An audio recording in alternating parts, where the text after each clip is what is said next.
All right, welcome to the Next Level Life. I'm Bill Hargenrader, the host of the Next Level Life, best-selling author of Mars Journey Call to Action. I'm here today with a fun guest, a futurist, Adairdaniels. Adair, welcome to the program. Thank you. Yeah, awesome, brother. Cool. I'm going to read your bio real quick, and then we'll get into some of your journey. And you can talk a little more about futurism, what impact that has on our future, and also your entrepreneurial journey. You know, kind of how you live your life and how you pursue your passion. So, Adairdaniels is a U.S.-based futurist, entrepreneur, and physics student focused on space-based potentials. As a futurist, he is the founder of Futurist Edge, a website serving as a guide for those who wish to stay updated on the cutting edge of life. He just self-published a book, A Method for the Madness, an introductory guide to his future research method, Qualitative Future Squares. I love that book. He's also the partnership director for the Transhuman National Committee of the United States, a forming political action committee with the goal of pushing transhumanist aims, and we'll talk more about transhumanism. And his overall futurism goals are to help the public understand the cutting edge of scientific and technological developments while leading the charge to establish humanity as an interplanetary species. Awesome, brother. Welcome to the show. Let's just get started on your journey and you know, futurism. Like, when did you come to know that that's something you were interested in, or that's even a thing?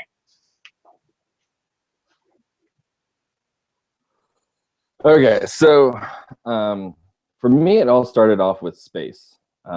Which is, I mean, carried it forward, obviously, into what I'm doing. But so when I was a kid, I was always heavily interested in space. And while what we were currently doing was interesting to me, what really captured my attention was things that I thought we could be doing in the future.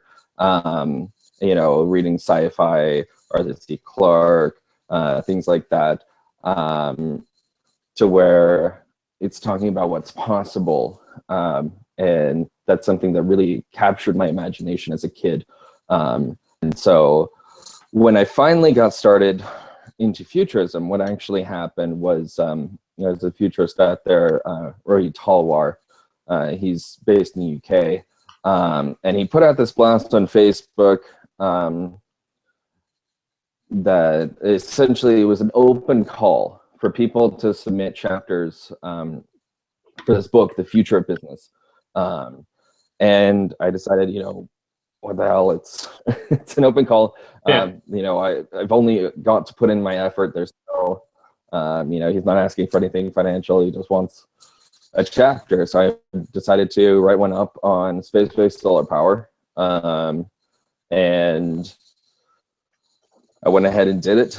It got published. And I will be seeing some royalties from that. So I started thinking, oh, hey, you know, this is something that doesn't have to just be a hobby. You know, I can shape this, I can focus this into a career path. Yeah.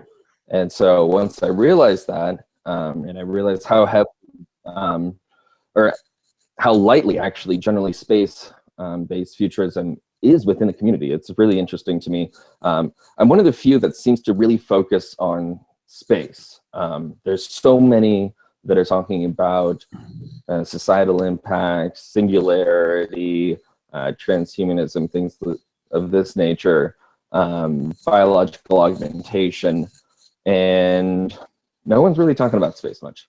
And I think that space is something that just so heavily captures the imagination that it really deserves a greater centerpiece to the idea of futurism.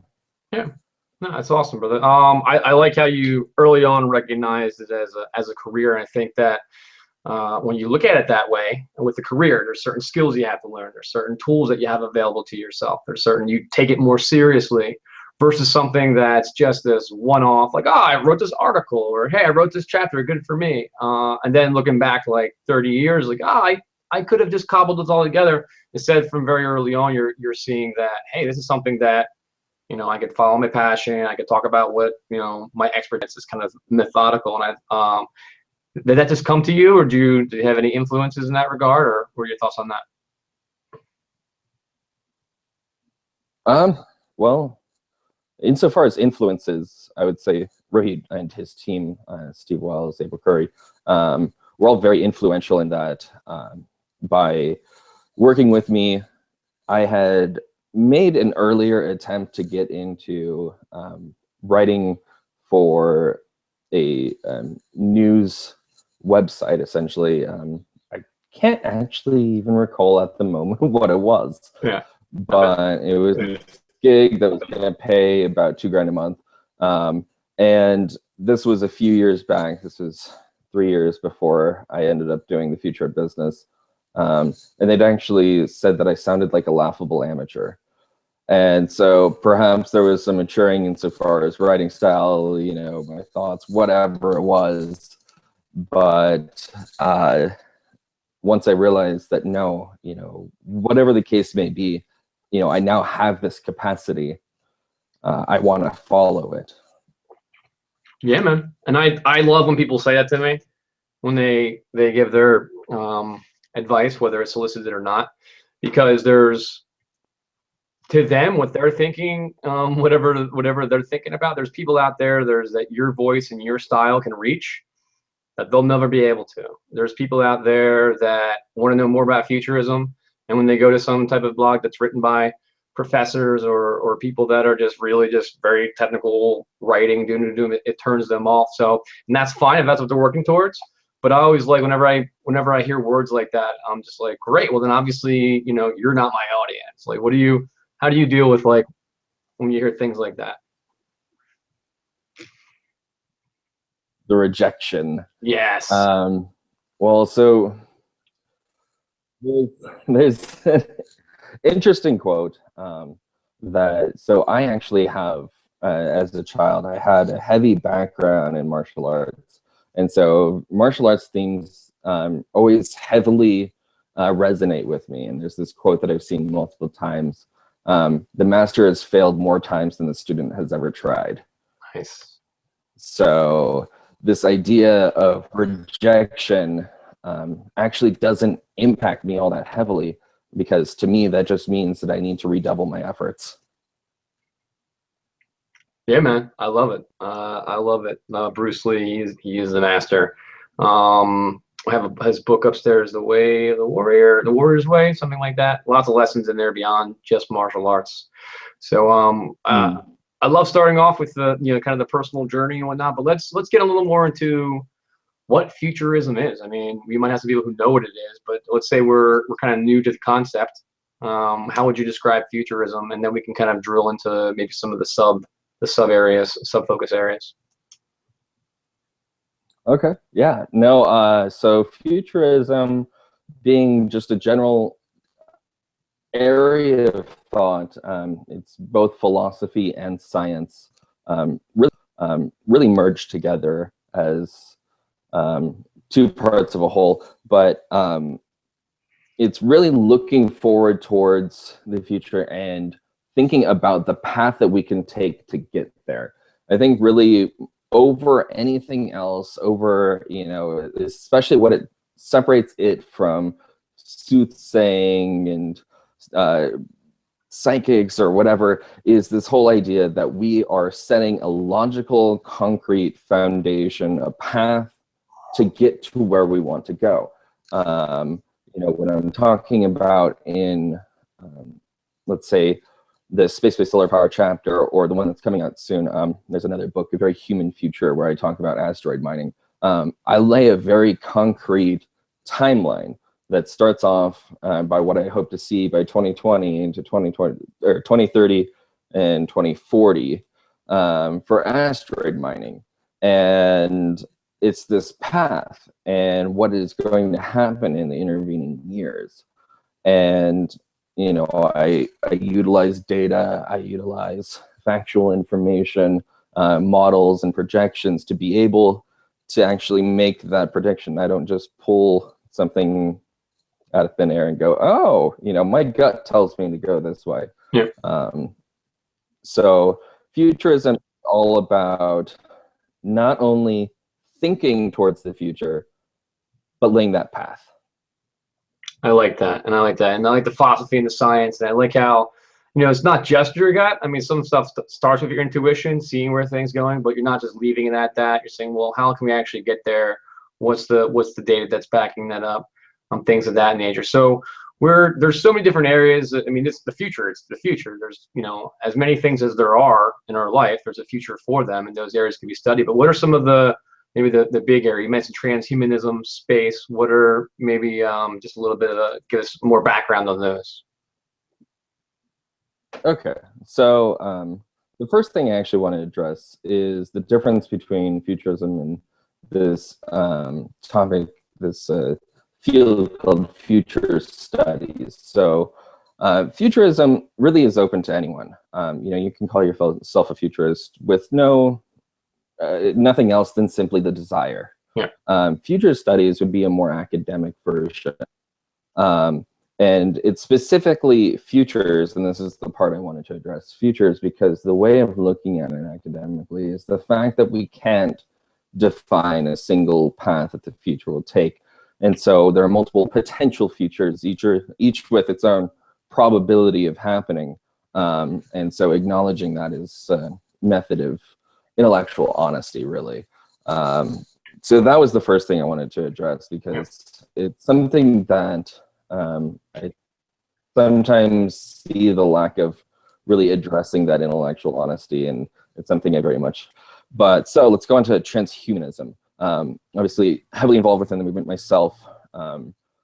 Transhumanism being this idea that we can direct our own evolution, so to speak, technologically, whether that's through the traditional concept of sci-fi of cyborgs or artificial intelligence merging mind with machine.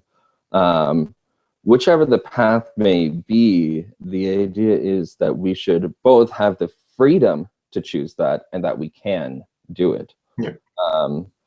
And so this also heavily ties into a philosophical concept of posthumanism, which would be a point where humans can no longer, or what we have become can no longer be biologically equated with Homo sapiens. We would be beyond human.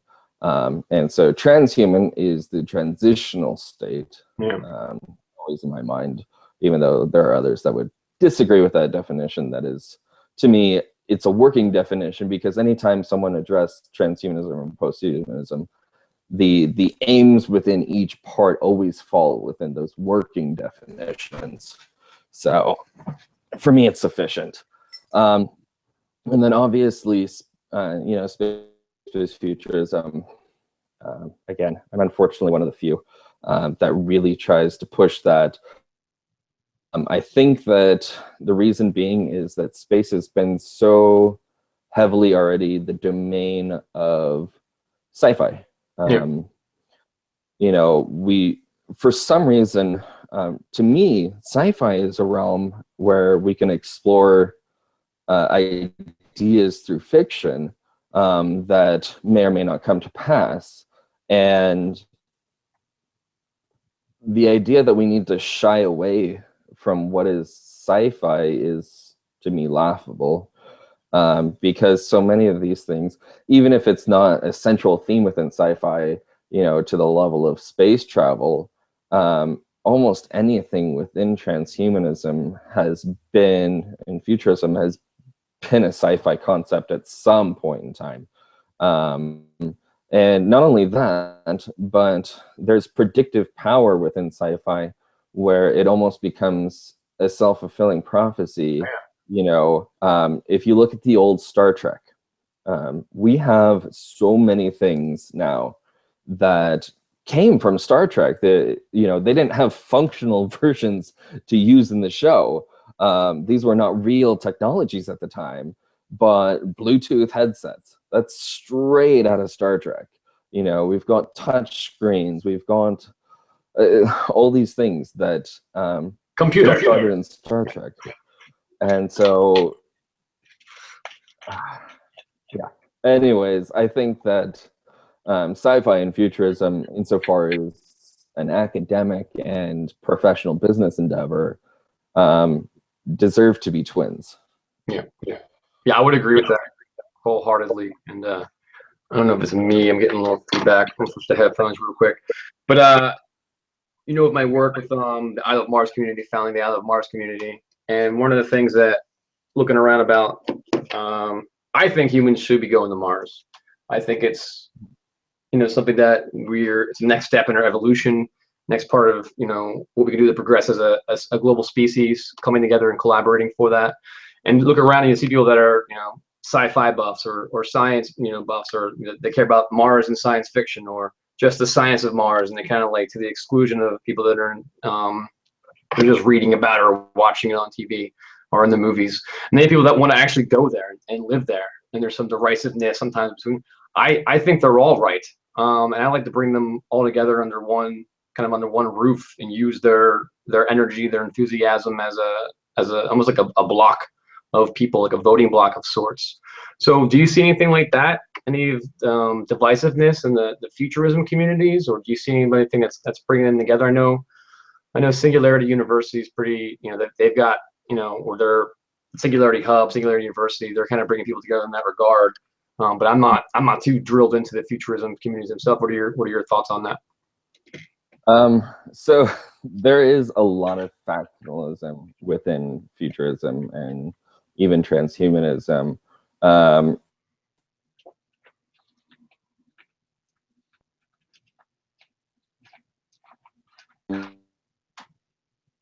Most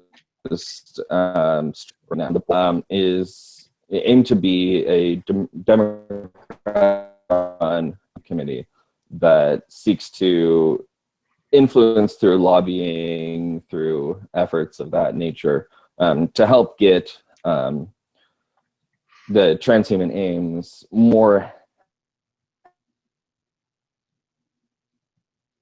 with but things like getting funding for science, making sure that we have open laws that allow us to work with biomorphological freedom, things like that.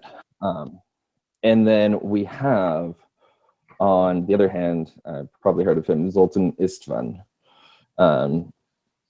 running as a transhuman party presidential candidate. Oh, wow.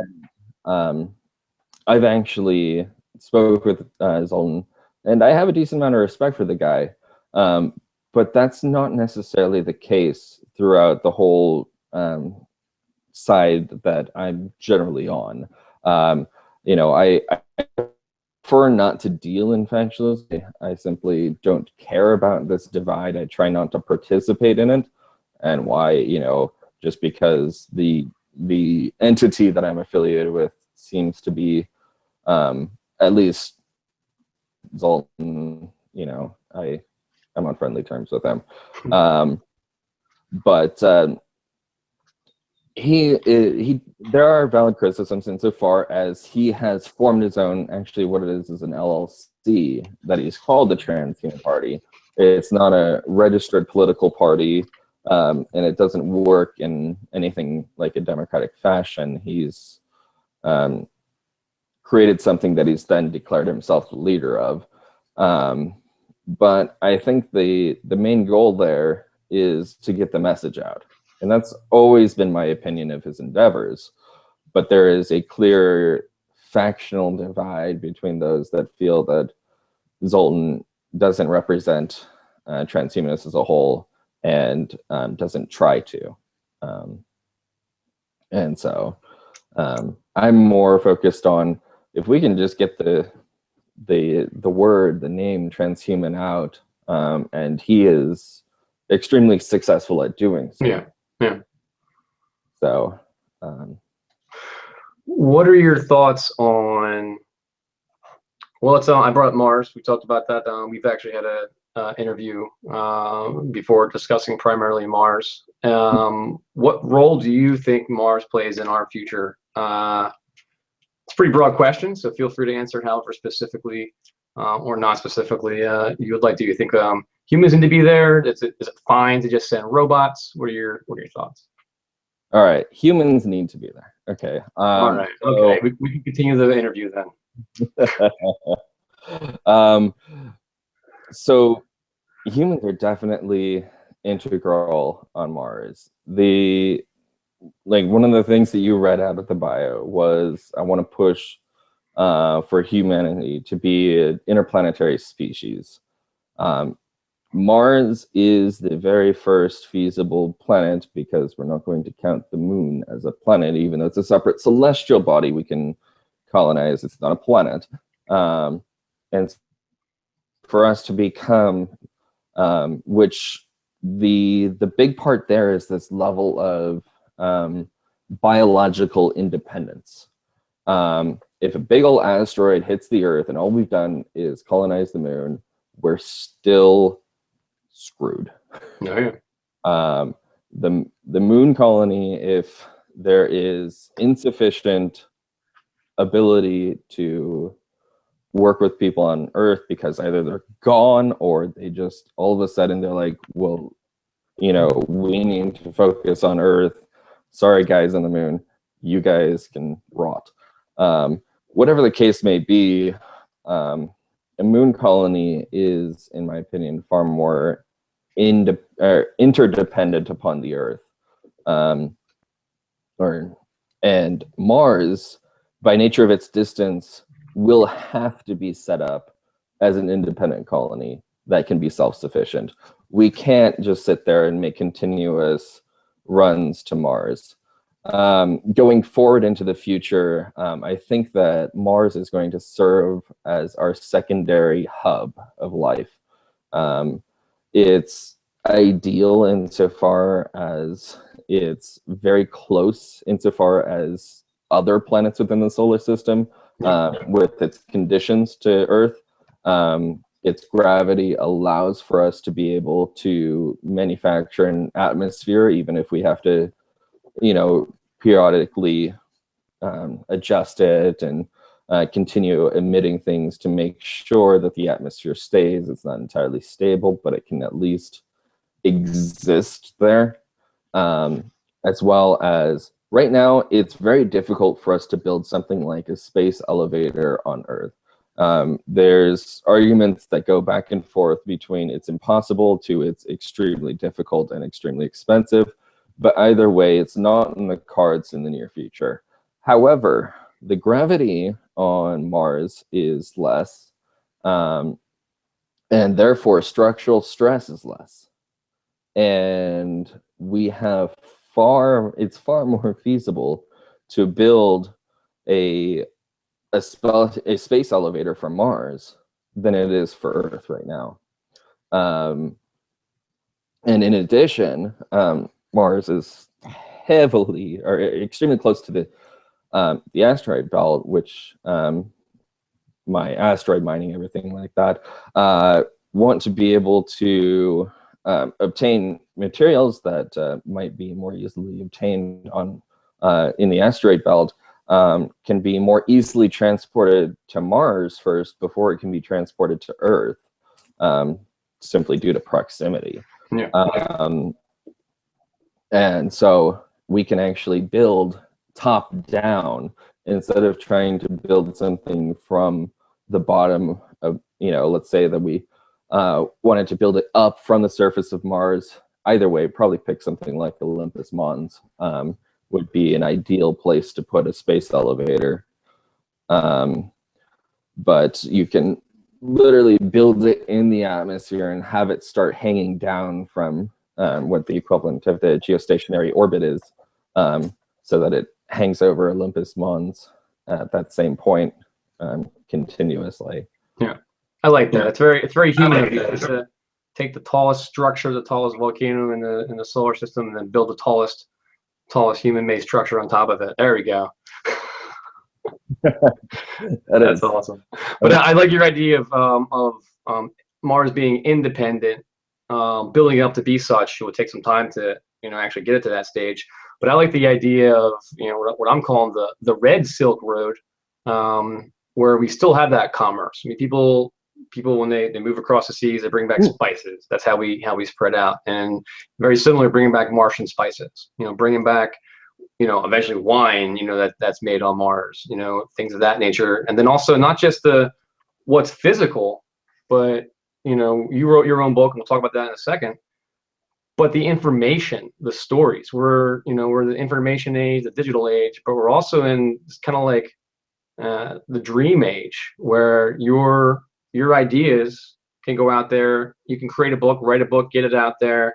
If you're one of the first people, the first generations living on Mars, and you're writing about that, you're posting that, you're blogging, you're writing books. I mean, just the wealth of information. I mean, Hollywood stories, the billions of dollars that goes into creating movies and things of that nature.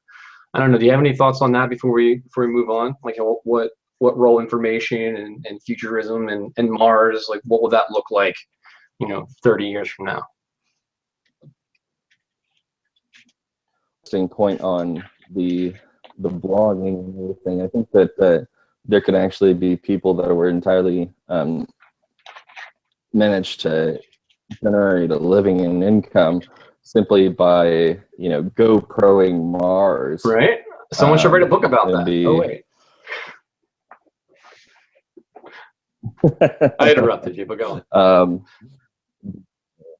Yeah, no. But documenting the Mars life, I mean, not only, people are going to want to do that from a scientific endeavor, and that's going to be necessary too. But blogging the human aspect, documenting the human aspect in a communicable form, a digestible form, is going to be important for the people back here on Earth. They're going to be heavily interested in that. Not sure what your opinion of the organization itself is, but that was one of the original thoughts of funding the trip for Mars 1, was reality TV on Mars, not necessarily on the lines of Jersey Shore, where we have to manufacture drama and things like that, but living on Mars would be its own form of, entertainment for people back on Earth. That level of, this is so incredibly different. But even if if Mars 1 ends up failing, I think that one idea had such an incredible level of merit that we can help fund things by having human interest in the lives of others on Mars, by wanting to know more about it, drive more colonization efforts, gets people more interested in science. I think it's just a win-win. But especially I like the idea of trading back and forth with Mars. I would hate to see some level of almost nationalism built up on Mars, where those that colonize end up wanting to completely cut ties with Earth, go, oh, we don't need you anymore. I'm not so sure that would happen. I think that's got a pretty low likelihood, but I would really hate to see that. Yeah, no, I'm with you on there. I support Mars 1 in the fact. Yeah, no, I'm with you on there. I support Mars 1 in the fact they basically vision. I'm getting to feedback there. Basically, but in many ways they kind of laid out the path to get there. Not always an easy path to follow or a road to build. So yeah, I mean, I support them, but I mean, you got the whole idea of reality television. That's almost like a sci-fi trope on itself. I mean, people were talking about that for years. I can't name specific authors, but I mean, Kim Stanley Robinson read Mars. Haven't read about it. Haven't read the book, but I mean, that's pretty much. I think it's basically a reality show that they won or something. That was the first people that went out to colonize Mars. So whoever would influence to, or whoever, the ideas are out there, and I think that there are these basically premises that are just kind of out there, and you just kind of pick them up and let's say, hey, well, this might be sci-fi, but like, let's see, can we make this happen? So I think there's a lot of parallels there, and I'm sure we could talk about this for, days, really, for days. So, but what I do want to do is just circle back to your book and qualitative future squares. What's that about? How did you come up with the concept, and how can someone leverage that in their life, in their business, or if they're a futurist in their future studies? Okay, so qualitative future squares is a tool, a method of examining the future. And what it attempts to do is to provide a groundwork for further investigation, or provide the ideal framework for a summarization once you've completed your examination. So what it is, so there's two axes. It's in a table matrix form, but you've got two axes. You've got a timeline and you've got an order of futures.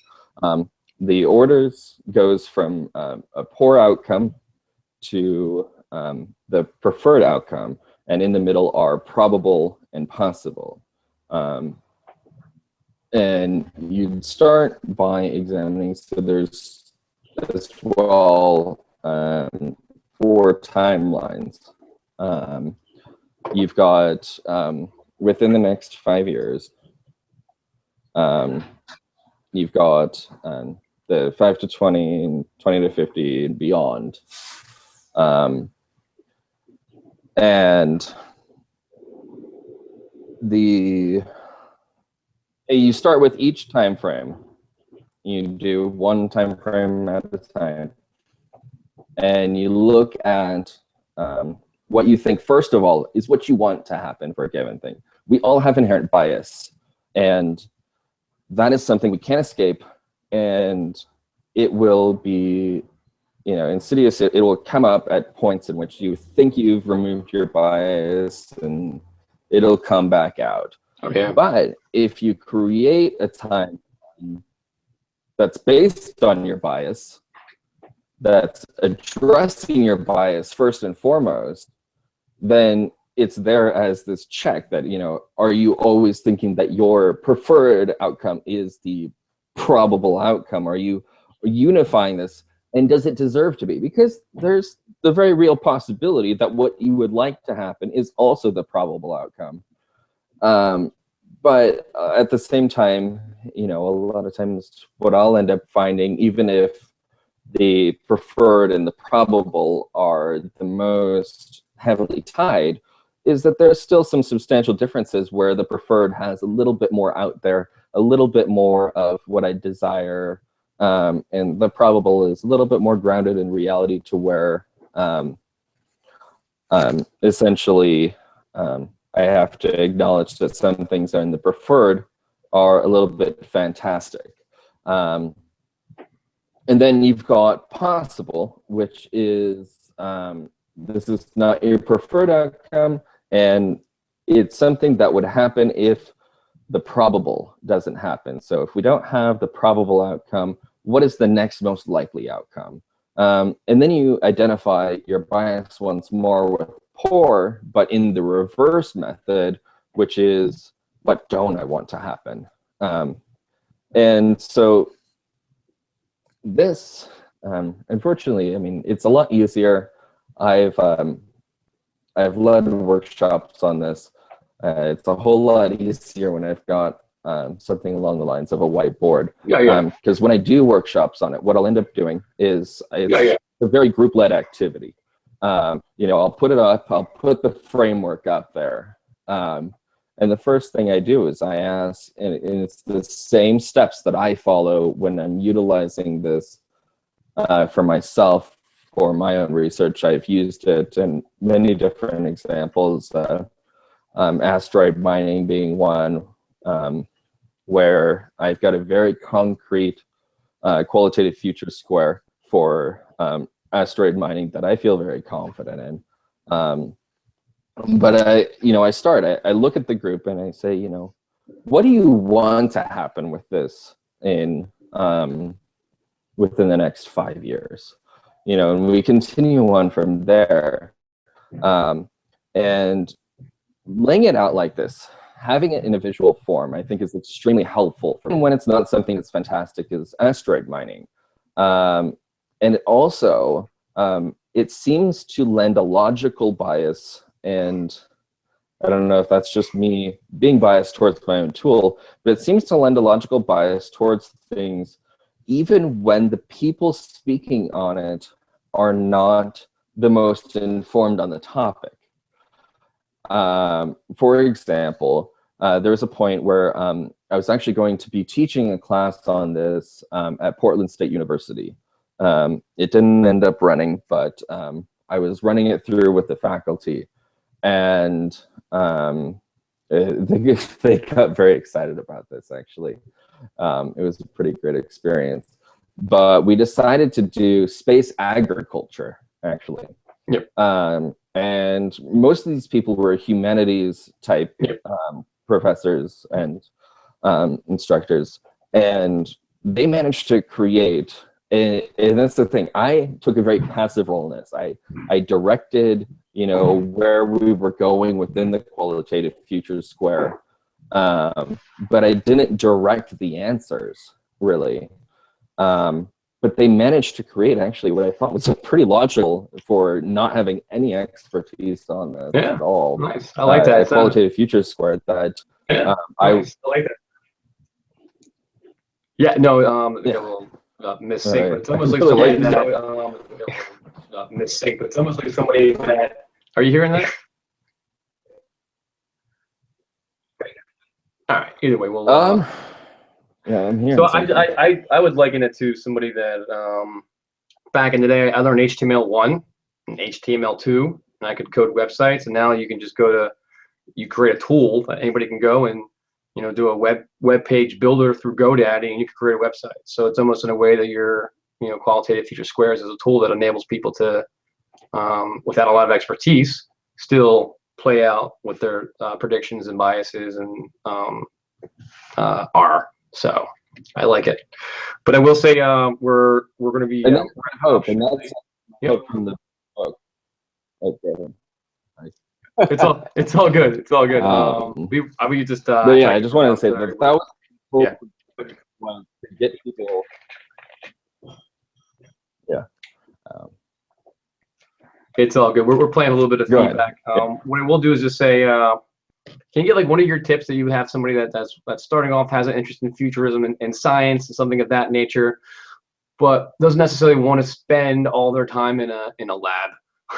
They get out there and do kind of what you do with creating your own books, and obviously I'm going to the whole 9 years. But what's one advice you give to them that says that you can do something differently? What are your thoughts?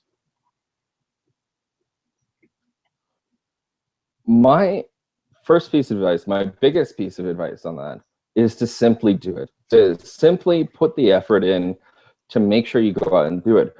From my own experience with that, where I got in with the future business, that was my first stepping stone into a pretty big thing that I've built. And I had nothing originally to show for any of it. To show to Rohit that I was credible. I didn't have, I was still, in university. I hadn't even actually finished my sophomore year yet in university. I was nobody. I knew no people, but I decided to craft something, to craft this chapter that would be an exhibition of my knowledge.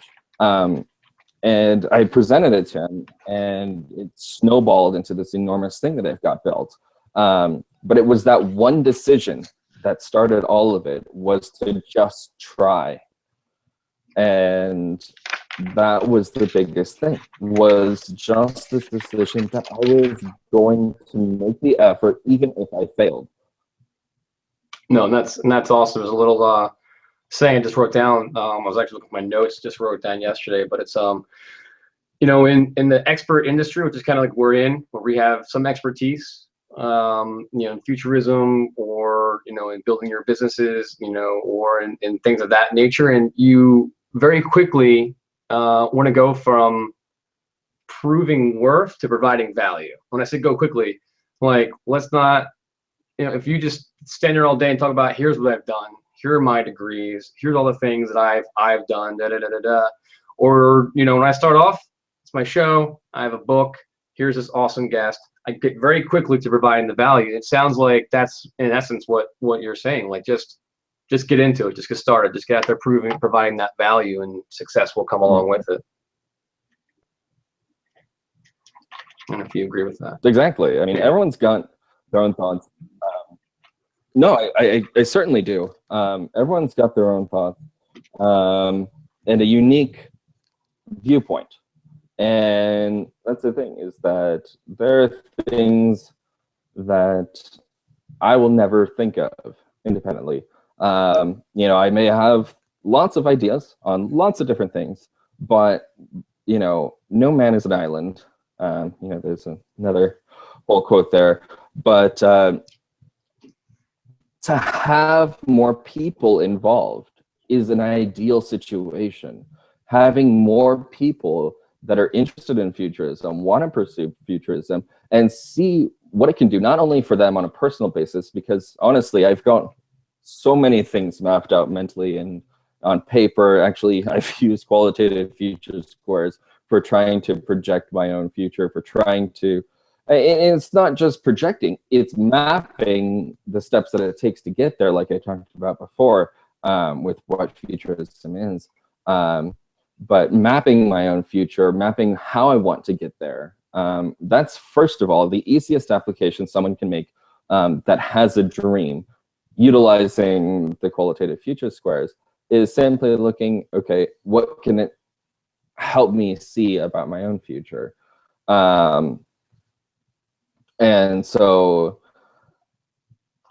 I kind of lost my train of thought there. No, it's interesting that you said that, because as you were just, I mean, I read the book, but as you were talking and describing it again, I was like, man, I could apply this to my own life. It's like basically like a scientific approach to personal development, you know, goal attainment. So there's another book there for you coming up. But we're going to bring this to a close. You know, it's been a great talk, a lot of great thoughts, information, things of that nature. I really would like to keep going, but at this point, let's get to some of the things that our audience have been watching. They love what we're talking about, the knowledge you're dropping on them. What are some things you're up to right now? And I'm going to put all your links to your social media and things below, but what are some things you want them, that they should be paying attention to, that you're doing currently? So I have 2 books currently in the works, actually. One is the spiritual sequel, and actually series sequel, to A Method for the Madness. It's called, and it's about actually what we've been talking about, being a futurist. And essentially, first of all, it's an introduction for those outside of it that are just looking at futurism, getting into futurism, and, you know, maybe considering being a futurist. And then it's a guide into becoming it. You know, not just an introduction, oh, you know, this is nice, oh, this is information, but, you know, how would I seriously pursue becoming a legitimate futurist? You know, how can I not just think that I've done it, but how can I really do it? And, you know, get acknowledged by the people that are out there, because they're very, one of the ones is David Kelly. Actually, he's put on what's called the Extreme Futures Tech Fest, and CEO with the international company. You know, he's Microsoft industry MVP, and, you know, he's got all this going. And one of the other things that I did that was just do it was I sent him a proposal for a talk to give at one of these Extreme Future Tech Fests. Originally it was on the between, but I just did it, and I went out there and did it, and gave that talk in Seattle at a Microsoft campus. And I've continued to work with him, continued to do those. And that's one of the other things that I've got going on, is the Extreme Futures Tech Fest. I've actually helped become an event organizer for it now. Awesome. And so I'm still going to be delivering talks, but August 6th, we've got coming up in Seattle, or technically I believe it's Redmond, at the Microsoft campus. We've got another one coming up. It's a Saturday. But there's going to be both talks. I mean, there's been people like Elizabeth Parrish, Gabriel Lucinia, you know, David himself speaks on it. We've got a bunch of people that are involved in virtual reality. but that's coming up on August 6th. I'm not entirely sure of the speaker list at the moment, so I won't speak on who's going to be there. But so we've got that book, we've got that, and then we've got the second book. And the second book is, I'm actually going to name you as my biggest guy,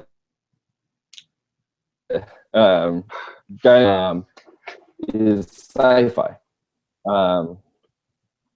And what it is it's near future sci-fi, and it's a path actually where from pretty much now, it starts off right in the present day, to a point where actually a united lunar republic forms on the moon. And it's going to go through these people's stories, multiple people's stories, multiple viewpoints, where, you know, it's going to talk about the first guy that was manning an orbital hotel.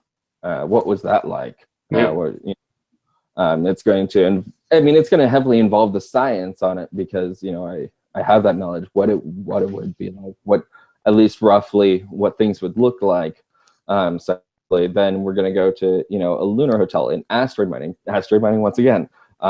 There's going to be, you know, someone that actually is out there with these bots that are constantly mining the asteroids, and you know, she's at and direct them, manage them, and then we're going to get to the guy that essentially is responsible for it all. There's going to be this fictional company, Chandra Industries, and we're going to get to the perspective of Mr. Chandra, and he's going to be one of the influential figures. There's going to be a couple other companies that were heavily involved in space, and they're all going to have their headquarters moved to the moon, and they'll form this conglomerate where they essentially just declare independence, and say that you know, we are no longer dependent upon the Earth. We're not dependent upon the various Earth-based governments. You know, we are here, we're self-sustainable, and frankly, we deserve self-governance. There's going to be a labor leader that, you know, is directly working, and, you know, at times in opposition to. And there's a whole lot of interest in it. Biggest things that I'm going to be doing is exploring what my predictions are. You know, I've got a whole bunch of predictions for what is going to come to pass, and so I'm going to explore these predictions through fiction. That's awesome. What's the title? So that is the first book. So the series is United Lunar Republic, and the first book is going to be called Sunrise. Oh, say it again. Sunrise is the first book. Okay, awesome. I love that idea. Yeah, I mean, so it's basically taking, you know, with the Mars Journey series, it's taking the idea of science fiction. You gotta tell a good story. You got good storytelling, you know, items in there. You have a hook and, you know, rising action, and you got payoff and things of that nature. But it's about making predictions. It's like science fiction futurism writing. Almost purposely, like saying, here's my prediction, here's my path. Read this, and, you know, this is an actual viable step for us to get there. I love it. I would suggest perhaps Lunar Journey or Moon Journey, but no, that's awesome, brother. Look, maybe I have a 30-minute rule on these calls. Maybe I'll let you have the journey in there. Yeah, I have a 30-minute rule on these calls, but yeah, we're at 50 minutes. So it's been awesome. It's been great talking. I'm sure the people have been watching are enjoying this. But we're gonna sign off now. Put all your links, all your social media, all your things of that below this video. For those out there who are watching, if you liked it, give it a thumbs up. Subscribe for more videos. We'll see you on the next video. Take care, Adair. Wait, we got one more thing. Though. We got okay. one more thing. We talked about it beforehand, and it's just one more thing. I just want to, for everyone, one last thing that is go ahead. Make my prediction for you. It's been a theme throughout this interview. Asteroid mining. We're going to have a successful asteroid mining industry by 40 line. Say that one more time. It broke up on my end. 2040. 2040. 2040 right. is the successful asteroid mining. All right. Well, I'm glad you got that in. We'll check back on that in about 25 years or so. All right. Yep. All right, brother. Take care. See you, everybody. Have a good one.